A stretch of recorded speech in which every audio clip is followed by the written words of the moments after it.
Hi friends, இன்னைக்கு எங்கள் அப்பா கிச்சன் பக்கம் போனார். என்ன இந்த அப்பா இன்னைக்கு கிச்சன் பக்கம் போகுது, அதிசயமாக இருக்கே, என்ன பண்ணுதுன்னு போய் பார்க்கலான்னு பார்த்தா பால் போடுது.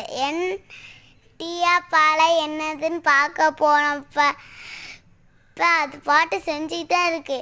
எவ்வளோ ஸ்பீடாக செய்யுதுன்னு நீங்களே கொஞ்சம் பாருங்கள். இம்மா ஸ்பீடாக செஞ்சால் வயிற்றுக்கு கொஞ்சம் ரெஸ்ட் வேணாமா? ஸ்பீடாக செஞ்சு ஸ்பீடாக நிறைய பால் குடிக்கும் போல். இது தெரியாமல் இம்மா நாள் இருந்திருக்கேன். இந்த அப்பா எதுக்கு ஸ்பீடு இப்படி பண்ணுதுன்னு தெரில. இந்த மாதிரி பண்ணுறதில்ல.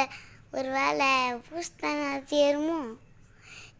தினமும் இதே மாதிரி பண்ணி சாப்பாடு செஞ்சு லைட்டோட வீடியோ பார்த்து